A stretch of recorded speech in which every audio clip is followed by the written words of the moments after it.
In a time when there's a lot of conversations about the lack of art education in schools and the cutting of funding for a lot of things, part of what my artistic practice is built on is my education.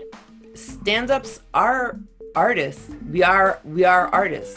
When it was all taken away, we figured out how to do it anyway and how to come back in this digital platform and so many other ways. So it is an art form. Well, good afternoon, everybody. Welcome to our virtual Boston Talks. I am Edgar B. Herwick III, host of WGBH's Curiosity Desk, and today your host for another virtual Boston Talks live from my living room in Somerville. I hope you are having a good day and beating the heat, although it is a little bit less hot today. I just want to say hi and welcome, and I hope you have joined us for some of our virtual Boston Talks in the past, or maybe been with us what feels like years ago when we used to be able to gather at our studios in Brighton and do these. When we do these Boston Talks, we like to tap into some interesting and creative people in our region and just hear from them about what they do and what's going on in their lives. We always do it on a theme, and our theme today is keeping it creative in the age of COVID. We've got two great speakers who are going to be with us today. We have visual artist Chanel Thervil and comedian Bethany Van Delft. Both are going to talk us through how they have been keeping it creative in the virtual space. Now, for those of you who have been with us for these before, you know that Boston Talks is what we like to call our smarter happy hour. And in this virtual space, we are keeping it as a smarter happy hour. It is 5 o'clock somewhere, specifically, I think right now in Nova Scotia, for example. On Atlantic time, it would be 5 o'clock. So if you're in Halifax, welcome and congratulations, you made it through the workday. But I've got myself a tasty brew. Don't be afraid, even though it's only 4 o'clock, to get yourself one. And join us and stick with us for an hour of what I hope is going to be really good and interesting conversation. Without further ado, I want to jump into this and start spending some time with our speakers. And the first person we're going to welcome up to it's not a stage, up to the screen. Welcome to the screen. Chanel Thervil is a visual artist here, and she has graciously taken some time out of her day to be with us. Yeah, Chanel and I talked about this before. Should we have some sort of cool... Yeah, I feel like you gotta bring it in with a bang. So I'm doing fancy hand motions. You can also so it feels magical and mysterious. You can play with the perspective, which is nice, right? You've got this kind of. Oh my gosh, were you a raver back in the day? Is that what that was? No, seriously. You got some wrist roll action. No, but it's just natural. It just flows. Oh, okay, cool. You were a dancer in a past life. I get it. Yeah. So Chanel, how you doing here in the middle of lockdown, middle of the week? Everything going okay? Well, as of right now, I have some wine with me, so that helps to set the mood a little. But it's definitely been a roller coaster. I think quarantine and COVID and concerns about safety and a lot of the social uprisings that are happening kind of leaves a lot of people in a flux of emotions and feelings. And I can say for myself that it's definitely been a roller coaster, but I've been leaning into my art as a salve for that. Yeah, I mean, it's interesting because, you're in a unique position perhaps as an artist to be able to both sort of have an outlet for what you're feeling, but also to some extent maybe interpret what's happening and kind of hold a mirror up to other people. Maybe before we talk specifically about how you're dealing with the current climate and how that's affecting your art, maybe tell us a little bit about what kind of an artist you are. I mean, artist is such a broad term. Even visual artist is a very broad term. I notice what a painting behind you. I'm gonna maybe guess that is a painting you have done. Is that representative of your work? Maybe talk to us about the painting that's behind you, and then tell us a little bit about what you're like as an artist. Yeah, so as an artist, I consider myself a mixed media artist and educator. So essentially that means I use a lot of different kinds of materials to express myself and to express ideas. I'm really interested in social justice. I do a lot of what's called social practice art, which is an integration between different kinds of people and communities So essentially that means that the art isn't always a physical thing that I'm making. Sometimes it is that, or it's actually cultivating an experience where people can connect to each other and be together. So the work behind me, first of all, is real. A lot of people on Zoom calls think that it's like a really cool background I have, but like, no, it's a real work of art that I've made. Yeah. So it's actually a portrait that I've made on wood of my grandmother. She's no longer with us in the physical, but I definitely like having her spirit and her aura around. And this is a work I made as a tribute to her after she passed away. Tell me a little bit about your grandmother. Was she somebody that you knew well, you were close with? Where was she from? Give me a little. Oh, yeah, definitely. So I was raised by my grandmother and my mom. I'm Haitian American, so my grandmother immigrated to the US, I think in her 40s with her husband, my grandfather. And she was a really wonderful woman. Her name was Chanel Thervil. She was really strong-willed, stubborn, smart, and caring. Yeah, I feel like those are like a lot of her great qualities. And I embody a lot of those too. People tend to think we look a lot alike. Folks often are like, "Ooh, is that like a portrait of you in the future?" And I'm like, kind of, but no. So if you see a resemblance between her and I, it's because we're actually related. So there's that.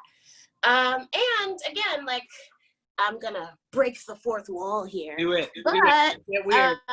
again, people don't really realize that now you get a sense of how big it is, first of all. Yeah. But also the work is really mixed media. So I have like little bits of salt in her necklace and her earrings. Oh, cool. I've got some gold leaf and some more salt and some they're like little placemats.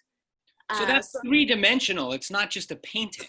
Oh, no, it's not. It definitely has some depth there. Oh, Yeah, I see. but So the wood is cut out. Like from a distance, I couldn't quite tell that. But so the wood is cut out, and then there's other stuff in it, and then it's mounted against the wall.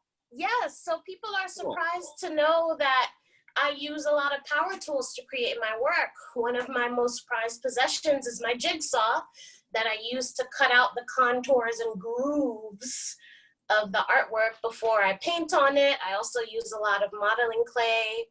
I don't really have assorted papers that I collaged into this work of art, but that is another common characteristic of a lot of my portrait work. How do you learn how to use all that stuff? Like, do you just like jump sort of headlong into it and say like, oh, I kind of want this, let me get my hands on a power tool and just learn? Or was there like a process by which you did this? Like, how do you? I definitely feel like it's a hybrid of like past skills and like new things that I've learned over time or just had curiosity about.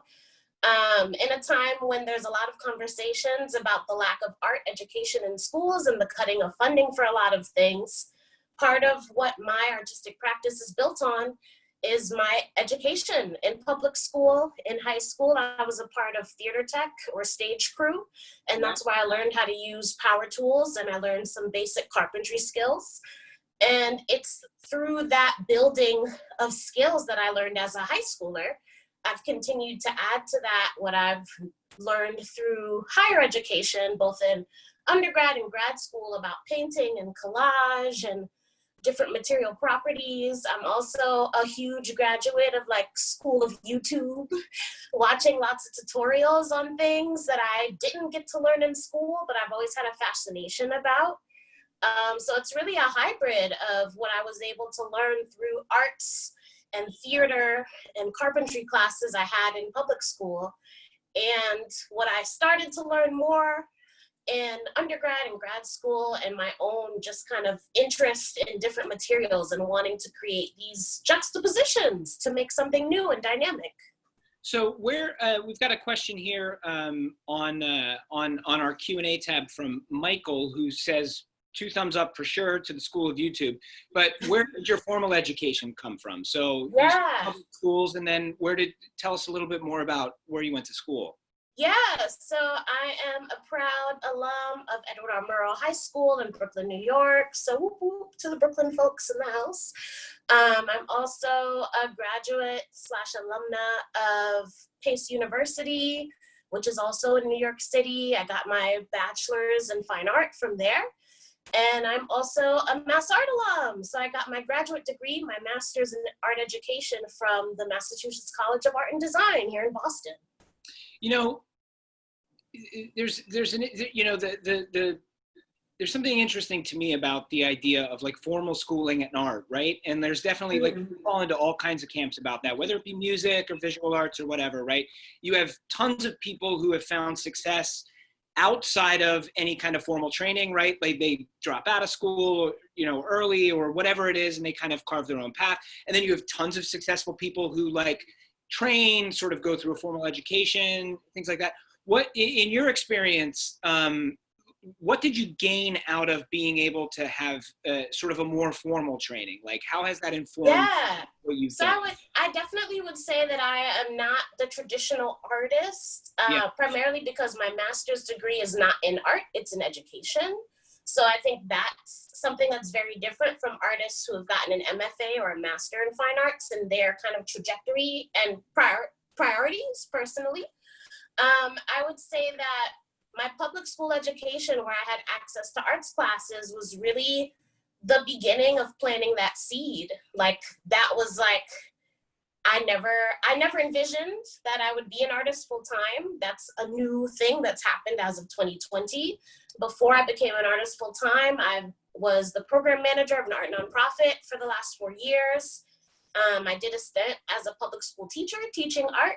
And I've also had a number of like museum and nonprofit jobs in between. So through my public school education, where I had access to arts classes, that was really kind of like the nurturing of like thinking about art and like getting my feet wet and trying new things. And I think my undergraduate experience was more so of like, oh, it's not just like, I think undergrad was the place where I started to see that being an artist was actually a lot of work, and it was a more complicated endeavor and a more scholarly endeavor than people had communicated to me or than I had thought that it would be.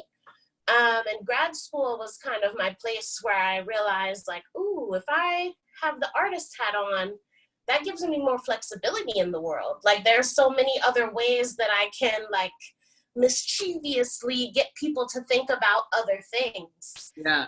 So I feel like for me and my work in particular, I use my artwork as a vehicle for people to think a lot about existential questions and social justice issues, and really to like amplify the beauty of Black people who tend to be ignored or overlooked. Yeah. There's so much here for us to get into, like, first of all, you just said you became a full-time artist in 2020. Yeah, it's a new thing for me. And an auspicious time to do it, it seems, given what has ended up being one of the dominating stories of 2020, which is that, most of the world has gone into some form of lockdown during this. So how has that impacted this huge life decision that you made this year? Yeah, well, I was definitely terrified. So that was the first. I was like, man, what a time that I decided to like bet on myself in this way. Whoa, crazy. Yeah. But once I got over the fear, I realized that this is the prime time to kind of step into my passion and my purpose in this way. Because again, like being an artist gives me the flexibility to do all kinds of things as a way to get people to reflect and connect to each other.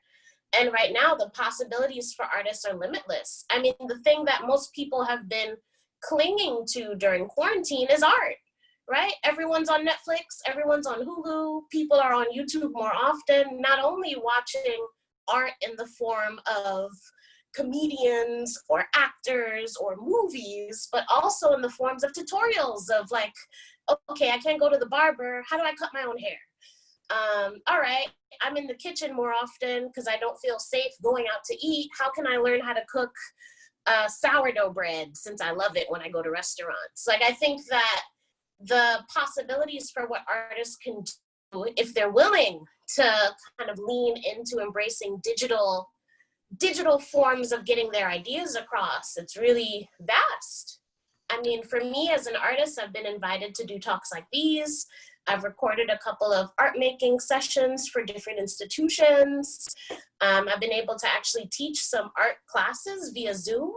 So it's really a time when artists are very powerful and highly sought after. Yeah, not too bad, huh? Not too bad. So you're doing all right. Yeah, one day at a time. So, you know, the other piece of this you've emphasized a number of times here in this conversation just already is the education piece. You're talking about it now and doing tutorials. You're talking about people empowering themselves by hopping on YouTube and learning how to do something.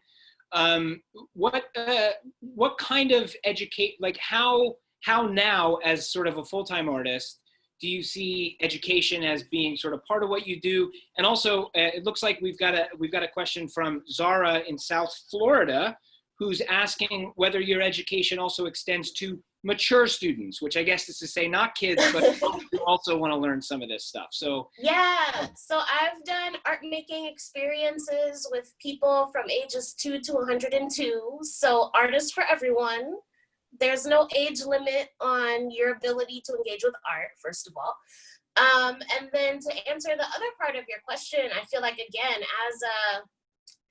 as someone who has always been cognizant of how impactful educators have been in my own life in terms of introducing me to new modes of thinking or introducing me to new techniques, or even just like challenging what I thought I knew about myself. Like it's really important that we continue to keep art and education together. Like they complement each other. They hold hands really well.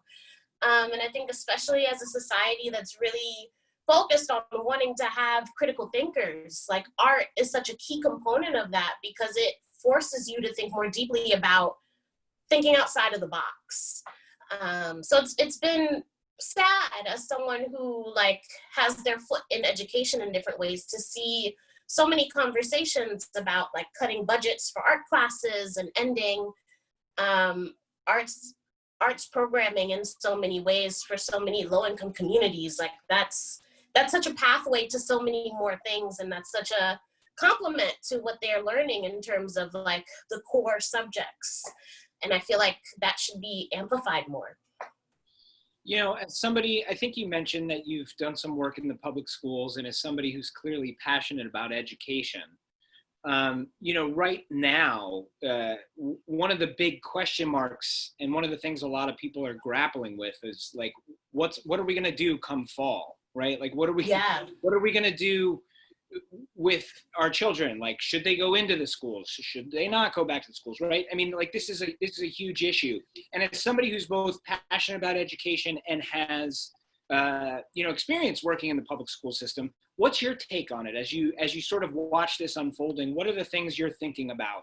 What's your perspective on it as we grapple with this? It's such a difficult thing to figure out how to do the right thing. I mean, I'm scared. I mean, first and foremost, I'm afraid for safety, both the students and the staff and the educators in public schools. Like, that's such a big thing. I mean, it's hard to social distance when you have kids who need help, right? It's hard to social distance if you're a para of a kid who has, who needs like additional support. It's hard to think about what sanitizing materials is gonna look like when so much of the structures for teachers' curriculums revolve around group work as a way to build social skills and interpersonal connections. So I think it's a really difficult time for everyone. And I mean, if it was up to me, I would be very hesitant to step foot into a school and be in front of a classroom in person.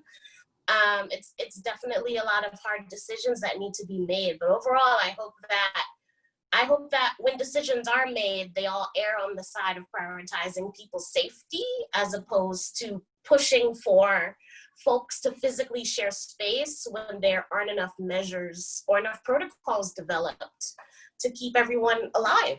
I mean, ultimately, the whole point of school is so that you can gain skills to be better in the future. But if you're put in a position where going to school raises your risk of death, that's kind of an oxymoron to me. Yeah. You know, the other thing you've mentioned a number of times is that you approach art, at least to some extent, from a social justice angle. You know, and you talked about, you know, sort of putting forward the story of Black people's lives who often don't get seen or told. You know, we're in a climate right now where I think the larger population, and I mean specifically like the white population, is maybe listening to that kind of message in a way that they haven't in the past. How are you sort of experiencing this moment, both in your art and just as a human being? Like, you know, as we sort of see these issues really kind of bubbling largely to the forefront. Yeah, I think for me, as in terms of with my art, things are very much the same. My work continues to be my work. So that the motivations behind what I'm doing and the ways I'm choosing to execute my ideas as an artist has not changed. Those things are consistent.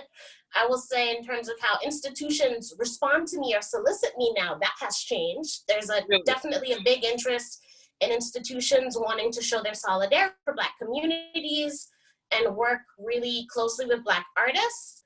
And at the same time, some of these institutions don't have a history of doing that before. So I think it's imperative that folks who do want to start collaborations with Black artists are also folks who are thinking really deeply about their processes, that they're very reflective and explicit, transparent about what their goals are in creating with those artists. Really make an effort to make it a long-term relationship as opposed to one superficial moment so that they can be trendy and get a photo op. So that's that on that. But I would say as a person, as a Black woman who is living in the now, again, it's definitely been challenging. There are some weeks where I am in bed and I don't want to get out, quite frankly. And then there are other weeks where I'm like, you know, I want to be a part of the change. So let me drag myself out of bed and work on some art, or think about collaborations that I can do with other artists that feel restorative, or think about just like my spheres of influence and how I can kind of do things differently or amplify certain messages that maybe I wasn't even explicit about in the past. Yeah. So it's been a blend on both ends. Yeah. What directions are you exploring right now? This is a question from Michael, who's asking that. And where and how is your work visible? Which I think is also a very good question. If I'm on this call and I'm like, wow, Chanel's really cool, and I like that painting, mixed media work of art behind her, I want to know more about her and see her stuff and know what kind of stuff she's working on now. Answer it for Michael and for us.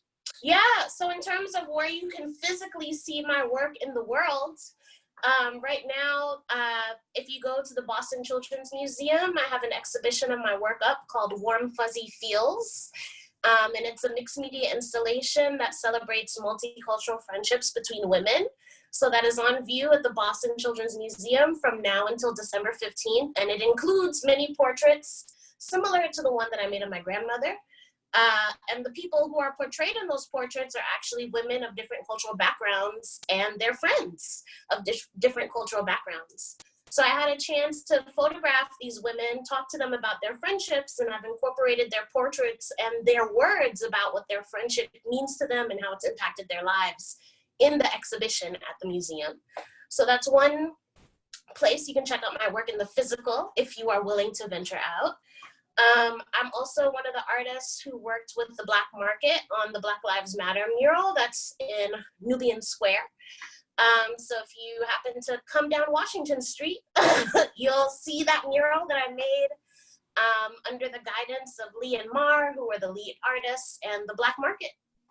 And if you are looking for a place to view my work digitally, I'm on Instagram, and I have a website as well that I'm sure will be shared with you all. That's right. We'll make sure to share that stuff out. So keep your eyes on your email following this for all of you who are with us. And Chanel, thanks for taking the time to share a little bit of your story and your work with us and enlighten us today, this afternoon, during our Smarter Happy Hour here at Boston. We're going to go out the way we went in? Yeah, you know, I got to start off good and end good with all the magical hand motions. Thank you. Our final speaker, Our second speaker, final speaker, the wonderful, the award-winning Bethany Van Delft. Thank you for being with us. Welcome. Hi, I can't do the dreamy moves. You're doing it right now. What do you mean you can't do it? You're I know literally in the middle of it. that's like a sea anemone or something. But Like you you were, got you look beautiful and curvy. Bethany, you were recently named Best Comic by Boston Magazine. Did you buy like 400 copies of that and then just like go walking around like you were with money, just being like, eat it, fellow comedians. I'm the best. Making it rain with copies of Boston Magazine. I did not, but I will tell you that I have small kids, so I find out things like that, like, oh, that's cool, come back here. But my family went out and got plenty Yeah. of copies, they told me. So one day they'll be there for me to oogle over. Yeah. So what is it to be a working comedian? Like let's sort of start sort of pre-COVID, right? Okay. I think for a lot of people, there's maybe a handful of comedians that are like super famous, that have like a special on, like HBO or whatever, or on Netflix. And people are like, oh, I understand what they do. They're a professional comedian. But like, that's just like the very tip of the iceberg. There are like hundreds, thousands, hundreds of thousands, maybe even tens of thousands comedians who are like working, who are not at that like level. So what is it to be a working comedian in and around Boston? That is such a good question. I love that question. There's so many different iterations of what a working comedian is. The only thing that is in common would be that you're a comedian and you're working. But I know comedians, that's it. There are comedians who are based in Boston that see their homes, just a few weeks a year because they're on the road. That, we say road comics. Comedians that are writers for TV shows who get to do stand-up rarely, but that's what their first passion is. But when you get a writing job, it's hard to get out and do stand-up.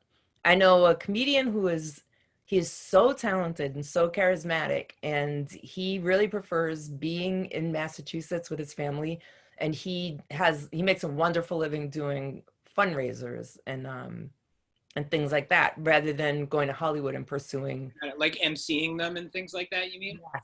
And emceeing, headlining, performing. Yeah. So I think that's something that it takes well into your comedy career to figure out that there are so many ways to be a working comedian. Because I think in the beginning, everybody thinks, you got to get your late night spot, and then you want to go to Just for Laughs in Montreal, and then you want to get like a development deal or something. And I think that's in your head when you're a young comic, but living life for, I've been doing this for over 15 years now. So living life, having kids, getting married, like all the things that you do in your life changes your perception of what a working comic is, what my career is going to look like, what I want it to look like.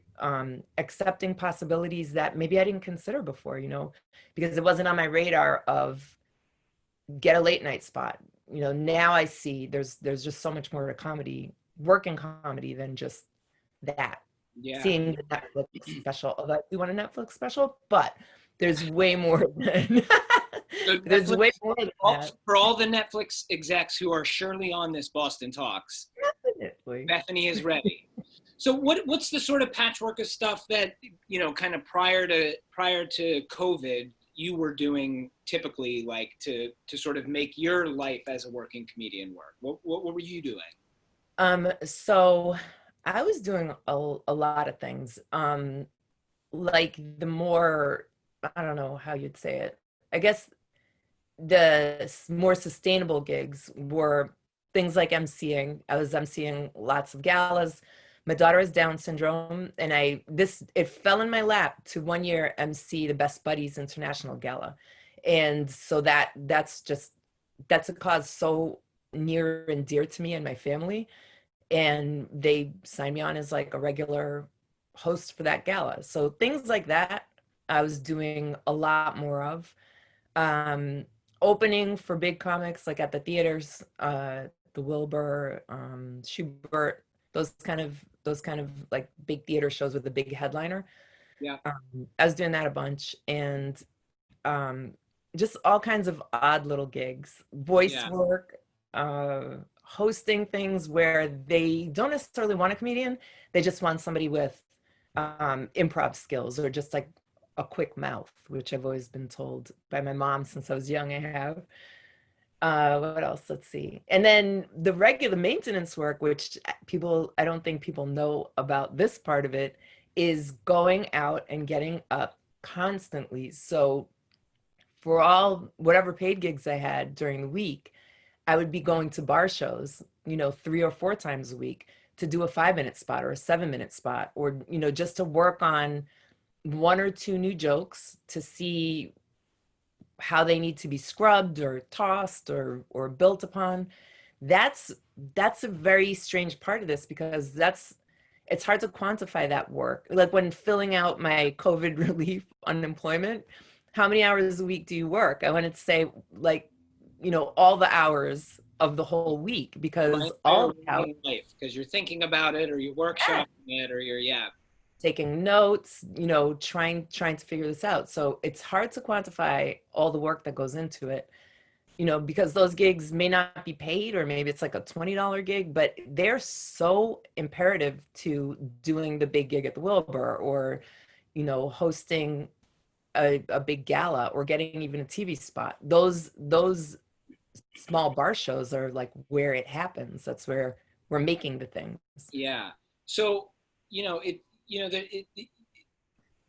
world of comedy is this funny mix, even when you're talking about what you were doing, which is there's this part of it that is inherently and sort of has to be live, right? So you're talking about whatever, even like the theater show where you're warming up for someone, which maybe is something that you do that is like helping to pay the bills, but then also like just the have to have a live audience to be able to workshop materials, see what lands, see what doesn't, develop it, right? And then there's this whole other wing of it, which is like, as you said, maybe voice work or putting up videos on YouTube or whatever, where it's like this digital space. So like as COVID has come, where like everybody's kind of gone to lockdown, is it that like has half your world dried up, or like what do you do? Like how have you adjusted? What are you doing?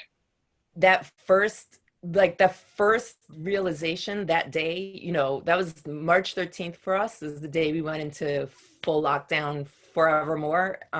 We were at Target crying in the empty toilet paper aisles, and no Lysol to be seen anywhere. And then we went to Whole Foods, and a sales associate handed us gloves and wiped down our cart, and it just started sinking in like, oh my God, this is realer than anything I could ever wrap my brain around.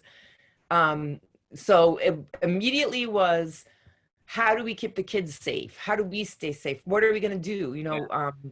My daughter's high risk for respiratory illness and COVID, therefore COVID. So how do we hunker down and make sure everybody's safe? What do we need? And then that took about a week to really feel safe, and that we will find a way to live in our space for the next, I don't know how many months. And then there was lots of crafting. We were making bookmarks for people and mailing them to our family. Like, hey, knock out your reading list. Happy pandemic. Like ridiculous stuff to keep us busy. And then I'd say about a weekend was that shock that, oh, wow, what I do is gone. Yeah. It's completely gone, performing live. I was also, the last 2 years, I've been speaking at conferences more and more about the necessity for inclusion, ability inclusion, and the importance of family engagement when delivering services to, for example, my child with an IEP or special needs. And I had so many conferences lined up for the year, and then all of a sudden it was all gone. I literally didn't have one gig, one paid gig, one free gig, one anything, all of a sudden. And it was really crazy. And I do believe that finding a way to be grateful now helped a lot. Like, we're safe. all of our parents are safe, all of our family members are safe. This is really going to be awful, but we're going to figure it out. And I don't know who I am if I'm not a comedian and a performer and a public speaker, but I have felt that way before, so I'll just make something else up, you know. Yeah. And there was an artisanal comedy. You're trained in improv. Just make it up. I like to bake a lot, so you know, I was like, maybe I'll do Instagram stories about baking, which just proved to be way too much work. I know. Getting all the ingredients and doing the stuff, and with it I didn't have like the right setup or whatever. But I would say 2 weeks after that initial lockdown, I was supposed to be doing an artisanal comedy live at the Dorchester brewery, and I canceled it. Of course, they canceled it. We all canceled everything. But I think the day before, I'd seen somebody do a live Instagram comedy show, which was the weirdest thing, and it wasn't live stand-up, but it was somebody trying to figure something out, you know, in this time, that indefinite time at home, you know. So I reached out to the comedians that were going to do the live show to see who was interested in trying this out on Instagram, and we did a show. So before it was monthly, and I thought it would be easier to do a weekly show from home. So it's been going strong since March 25th. So that's what you're doing. You're doing weekly shows. Weekly shows of artisanal comedy, and then so many people have Zoom shows and IG shows and Twitch shows. So I wouldn't say it's sustaining us financially. Right. There are shows, like I'm doing shows now. So that feels good. It feels good that, you know, sometimes people don't consider comedy, especially stand-up comedy, art, or they consider it the lowest of all the arts. You know, and just, you know, barely above Police Academy movies, like just a little bit, right? I think some people put Police Academy movies above. Even I think so, yeah. Maybe that guy he did helicopter sounds like pretty spot on. So I think he has more skill than some people think we do. But I feel like it really proved that stand-ups are artists. We are artists. When it was all taken away, we figured out how to do it anyway, and how to come back in this digital platform, and so many other ways. So it is an art form. I'm proud to be part of, and yeah, I don't know. All right, so here's an interesting question. As an art form, like right now, you know, it's funny because comedy historically, like for as long as there has been comedy, has, you know, there are some people who might be like, oh, they're being funny, it's a funny thing, but like also it can be very insightful and it takes on very serious topics. And we're in a place right now, as we, you know, have been discussing this whole hour, where there's a lot of serious stuff going on. We're in the middle of a global pandemic. We have, you know, a grappling right now with social and racial justice in this country, at least at a level that it has not been talked about in some time, right? With an urgency maybe that it hasn't been in the past. You know, how do you, as an artist, as a comedian, is that making its way into your art, or is it untouchable stuff?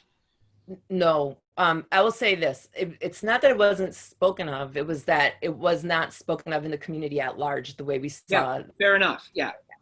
After George Floyd's killing. But people have always been speaking about it. There have always been activists. People of color are always talking about this. You know, it's just part of our life. It's something you can't not talk about. And I've always talked about it in my comedy. I do lean towards the absurd and, you know, maybe cynical, but there's always been, I've always been thinking about justice, racial justice, social justice, pointing out inequities and injustices, because my upbringing, both of my parents are revolutionary Marxists, and we were raised in a household just revolution has to happen for everyone to be equal. And that was like our guiding notion.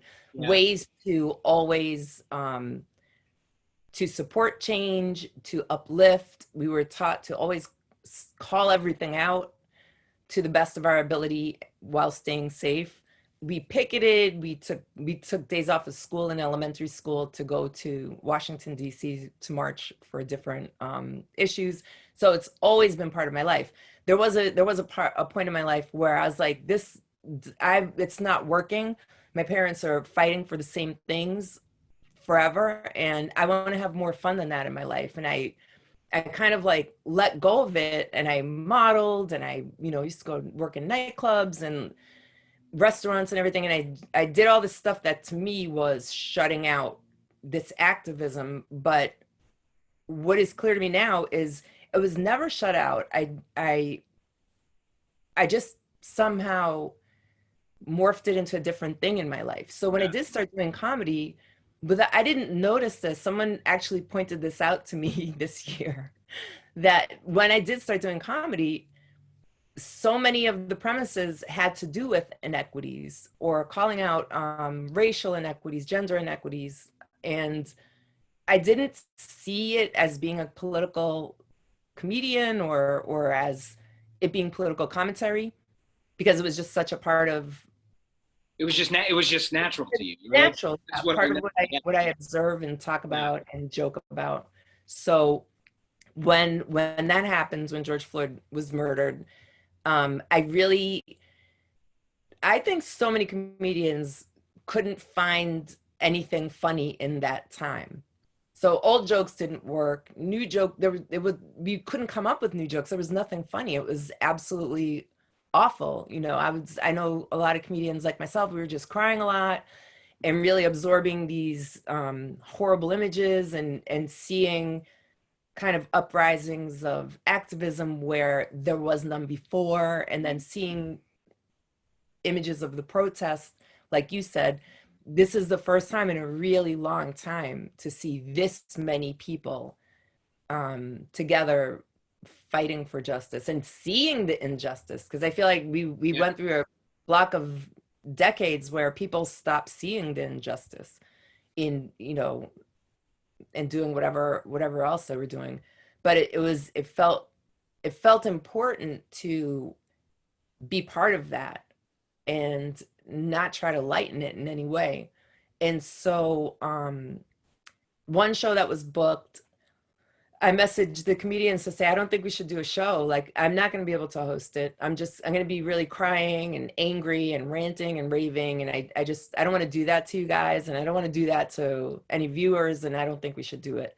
And a good friend comedian said, you definitely can do that, but you could also just do it and we can see what happens. And if you're ranting and you're raving, yeah, you should be. And if you cry, you cry. You know what I mean? Like, it doesn't matter. We should, if you feel up to it, let's just do it. So we did.